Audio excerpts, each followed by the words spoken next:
네, 이번 주 목요일 30일부터 최저임금 결정을 위한 논의를 시작을 합니다. 그동안 최저임금 인상 속도가 너무 가팔랐기 때문에 그것이 이제 경제에 부작용이 좀 있지 않았나 하는 그런 내용들이 있습니다. 이런 것 때문에 이번에는 속도를 좀 조절하지 않을까. 자, 그래서 이번에 이런 최저임금 관련된 정책 수혜주로는 이전과는 다른 새로운 섹터를 찾아보시는 게 좋을 것 같고요. 또 특히 이번에는 좀 시장이 그동안 많이 밀렸다가 다시 반등을 주고 Nice stock. 안녕하세요. 나이스스탁 주식의 정석 위정석 전문가입니다. 네, 요즘 시장이 많이 어렵죠. 이럴 때일수록 뭘 봐야 된다? 정책 수혜주 보셔야 됩니다. 제가 꾸준히 말씀드렸죠. 네, 오늘도 이렇게 어려운 시장에서 여러분께 엄청난 시세를 보여드릴 정책 수혜주 들고 왔습니다. 이번 주부터 일정을 시작하는 정책 수혜주 최저임금 이슈 그리고 관련주들 알아보도록 하겠습니다. 여러분들 본격적인 영상 시작하기 앞서서 구독과 좋아요, 알림 설정 꼭 한 번씩 눌러주시고요. 그리고 좋은 종목들 받아보실 분들은요, 같이 매매를 하실 분들은 숫자 77번 문자로 보내주시면 안내를 드리도록 하겠습니다.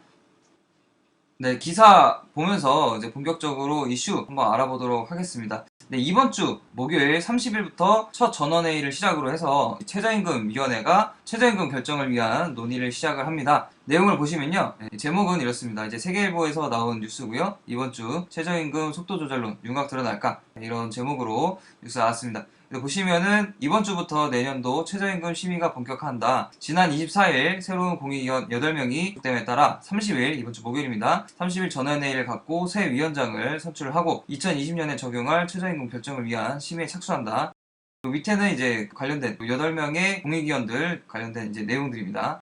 자, 이제 중요한 거는 이제 요 내용이죠. 이제 새 공익위원 위촉을 바라보는 노동계와 경영계의 시선이 엇갈리는 것도 속도 조절론에 무게를 싣고 있다. 그러면서 이제 민노총에서는 최저임금 인상 속도 조절에는 정부 지침에 충실할 무색무취의 위원으로 구성한 것이 아닌지 우려스럽다라고 이제 비판을 했고, 경영자 총협회에서는 공정하고 객관적인 입장에서 국민 경제 전반에 미치는 다양한 요인들을 종합적으로 고려해 주길 바란다고 기대감을 드러냈다. 요 내용을 보시면 아시겠지만은 이제 그동안 여론도 그랬고요. 그 다음에 이제 정부와 여당에서도 보시면은 최저임금 인상 속도가 그동안 너무 좀 가팔랐기 때문에 그것이 이제 경제에 미치는 영향들, 부작용이 좀 있지 않았나 하는 그런 내용들이 있습니다. 그래서 이제 대통령도 그랬고, 이제 홍남기 경제부총리 겸 기획재정부 장관은 최저임금 인상은 좋은 의도로 시도했지만 시장에서 기대한 것보다 임금 인상 속도가 빨랐던 것 같다고 말했다. 이러면서 부작용에 대해서 같이 언급을 해줬습니다.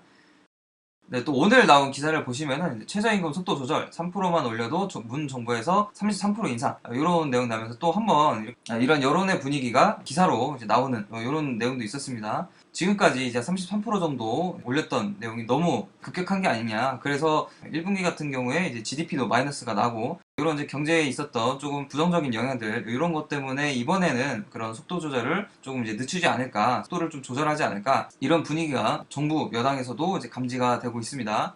네, 그래서 이제 작년까지만 해도 이제 최저임금 수혜주 하면은 키오스크 관련주 그리고 금융 자동화기기 관련주들, 이런 쪽에서 강한 시세를 보였죠. 자, 그런데 한편으로 지난 3월 26일 이주열 경제부총리가 리디노미네이션 화폐경 논의 관련해서 이제 발언을 했죠. 그러면서 3월 26일부터 4월 고점까지 해서 키오스크 그리고 금융 자동화기기 이런 이제 관련주들이 이미 좀 강한 시세를 내버렸습니다. 자, 이번에 가장 강하게 급등을 보였던 청호컴넷 차트를 틀어놨습니다. 이 청호컴넷 같은 경우는 이제 3월 말부터 4월 초반에서 이제 따져봐도 5월 8일까지 해서 거의 이제 150%, 145% 정도에 가까운 엄청난 시세를 보여줬습니다. 자, 한네트도 보시면은요, 이때가 이제 3월 25일, 이때부터 해서 3월 18일까지 78% 엄청난 시세를 보였죠. 자, 로지시스 같은 경우는 이날이 이제 3월 26일입니다. 네, 이때부터 해서 이제 4월 18일 고점까지 해서 52%, 네, 엄청난 또 시세를 보여줬습니다. 자, 그리고 KCT 같은 경우는 3월 26일부터 4월 18일까지 해서 한 35% 정도 급등을 보였습니다. 자, 이렇게 해서 지금 딱 네 종목 보시면 아시겠지만 한 달 정도 안 되는 기간 동안 청호컴넷 145%, 한네트, 로지시스, 그리고 이제 KCT 이런 종목 적게는 35%에서 많게는 85%까지 엄청난 시세를 보였죠. 한 달 만에. 자, 요렇게 좀 이전에 작년까지만 해도 이 최저임금 관련된 이슈로 해서 급등세를 보였던 이 관련주들이 이번에는 좀 일정보다 앞서서 리디노미네이션 이슈로 상승세를 이미 보였습니다. 왜냐면은 작년처럼 이제 급격하게 최저임금을 인상하기보다는 이번에는 그 최저임금 인상 속도를 좀 줄일 수 있겠다, 이런 분위기 때문에 다른 이슈와 연결이 돼서 미리 좀 상승세를 보인 것 같고요. 사실 뭐 이 종목들도 한 번 더 이제 해볼 수는 있겠지만은 이미 기술적으로 봤을 때는 이미 한 달 전 정도에 강한 시세를 내고 밀렸기 때문에 지금 구간에서 다시 한번 이런 시세를 내기는 조금 어렵지 않을까, 이렇게 예상이 됩니다. 그리고 최저임금이 어느 정도 윤곽이 나오는 8월 정도 해서 다시 한번 보시는 게 좋을 것 같습니다. 자, 그래서 이번에 이런 최저임금 관련된 이슈 수혜주, 정책 수혜주로는 좀 이전과는 다른 새로운 섹터를 찾아보시는 게 좋을 것 같고요. 또 특히 이번에는 좀 시장이 그동안 많이 밀렸다가 다시 반등을 줄 수 있는 그런 구간이기 때문에 이런 시장 반등과 연동을 해서 강하게 반등을 보일 수 있는 IT 섹터 중에서 수혜주를 찾아보는 게 좋지 않을까, 이런 아이디어를 제시를 드립니다. 자, 여기까지 해서 뭐 관련된 이슈, 최저임금 관련된 이슈를 한번 말씀을 드렸고, 또 이전에 상승을 보였던 관련주들도 말씀을 한 번씩 드렸습니다. 자, 여기까지 해서 아직까지 구독과 좋아요, 알림 설정 눌러주시 않으신 분들은 꼭 한번 눌러주시고 지나가셨으면 좋겠고요. 자, 이번에는 관심주들, 우리가 또 이번에 제가 방금 말씀드렸던 것처럼 새로운 섹터에서 찾아볼 수 있는 최저임금 수혜주, 최저임금 인상 수혜주들 한번 알아보도록 하겠습니다. 네, 이전 방송들에서도 제가 뭐 지지난주 그리고 지난주 이렇게 말씀드렸던 종목들인데, 첫 번째 종목은 이제 윈스라는 종목입니다. 이 윈스 같은 경우는 뭐 지난번에 제가 말씀을 드렸지만 이제 사이버 보안 관련주고요. 자, 그런데 이 윈스의 자회사가 이제 시스메이트라는 자회사가 있습니다. 여기서 이제 무인 키오스크 사업을 진행하기 때문에 좀 앞서 말씀드렸던 것처럼 뭐 한네트라든지 뭐 이런 종목들처럼 이제 무인 키오스크 관련주로서도 이제 움직임을 보이는 경우도 있습니다. 뭐 지금 보셔도 뭐 지금 살짝은 이제 조정 구간에 들어오는 모습이긴 한데 아직까지도 뭐 추세는 무너지지 않는 모습입니다. 그래서 한 번 더 이제 눌림목을 봤을 때 한번 보시면 좋을 것 같고요. 자, 이 종목도 제가 지난주에 말씀을 드렸던 종목이죠. 자, 스마트 팩토리 관련주로 스맥이라는 종목입니다.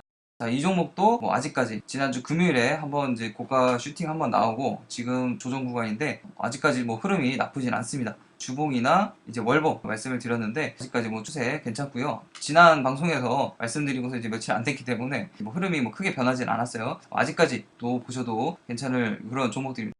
그리고 제가 이제 한 종목은 또 오랜만에 이제 비공개 추천주를, 비공개 관심주를 말씀을 드리려고 가져왔습니다. 이 종목도 이제 스마트 팩토리 관련주입니다. 자, 오토메이션이라고 해서 이제 공장 자동화 이 설비를 납품을 하는 그런 업체고요. 뭐 물론 이제 여기 보시는 것처럼 이제 홈페이지에서 이제 일부만 따온 건데, 이 오토메이션 장비뿐만 아니라 뭐 다른 레이저 가공기 관련돼서 국내 1위를, 산업용 레이저 가공기 관련해서는 이제 국내 1위를 하는 그런 제조사입니다. 그래서 뭐 이렇게 말씀을 드리면은 어떤 종목인지는 뭐 감이 오시는 분들도 계실 것 같아요. 그래서 이 종목에서 이제 오토메이션 장비도 판매를 한다. 자, 그리고 또 이 종목은 재무를 보시면은 뭐 사실 실적 같은 경우는 이제 외적인 실적은 좀 이렇게 들쑥날쑥합니다. 500억에서 뭐 400억 후반에서 이제 500억 초중반대 좀 왔다 갔다 하는 모습이고요. 뭐 영업이익도 사실 뭐 엄청 많지는 않아요. 그래서 아직까지 좀 이제 중소형주인 만큼 이렇게 강하게 뭐 움직이는 실적이 뭐 엄청 잘 나오는 그런 종목은 아닙니다. 다만 이제 상대적인 이제 가치평가를 봤을 때는 PR이라든지 이제 PBR 부분을 보시면은 PR 같은 경우는 이제 14.6, 그리고 이제 PBR이 0.5 정도, 최근에 5년 중에서 제일 많은 때가 이제 0.75 정도였으니까 아직까지는 자산가치 대비해서는 좀 저평가된 국면에 있다 수가 있을 것 같습니다. 그리고 뭐 이제 부채 비율 같은 경우도 보시면은 100을 넘지를 않죠. 70에서 많아야 84 정도. 아직까지 뭐 그렇게 부채가 많은 회사는 아니다. 다만 좀 영업이익이라든지 뭐 이제 순이익이 조금 적게 나오는 구간이라서 앞으로의 이제 또 성장성을 보고 우리가 이거는 진입을 하는 종목이니까 지금은 조금 적게 나와도 앞으로 또 이제 강하게 나올 수 있는 그런 종목이 아닐까, 이렇게 안내를 드립니다. 자, 이 종목 차트입니다. 이 종목 차트고요. 자, 최근에 이제 상한가를 한번 찍었죠. 상한가를 한번 찍었고 지금 보시면은 이렇게 단기 이평선 위에서 걸쳐 있습니다. 그리고 구름대 위에서 일단은 지지를 받고 있는 흐름이고요. 자, 이 종목의 일봉은 이렇고요. 전형적인 상한가 눌림목 차트라고 볼 수가 있겠죠.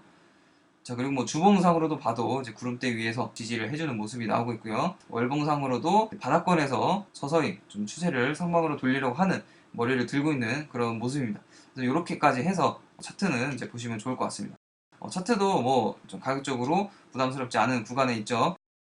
여기까지 좀 공개적으로 두 종목, 뭐 이전에 방송에서 제가 말씀 한 번씩 드렸던 종목들인데 지금 봐도 괜찮기 때문에 제가 다시 한 번 더 말씀을 드리고요. 그리고 비공개 관심주로 지금 보시고 있는 이 종목 안내를 드렸습니다. 자, 이 종목까지 해서 오늘 이게 세 종목 안내 드렸고, 최저임금 인상 관련돼서 정책 이슈, 그리고 이전에 150%까지 상상이 나왔던 그런 강한 종목들 말씀을 드렸습니다. 자, 이런 종목들 같이 하실 분들은요, 제가 아까도 말씀드렸던 것처럼 숫자 77 적어서 문자로 보내주시면 저희가 같이 매매를 하실 수 있게 제가 매수매도 사인을 드리도록 하겠습니다. 그리고 지금까지 이제 구독과 좋아요, 알림 설정 눌러주지 않으신 분들 꼭 한 번씩 눌러주시고 영상 마무리 해주셨으면 좋겠습니다. 네, 오늘도 수고 많으셨습니다. 감사합니다.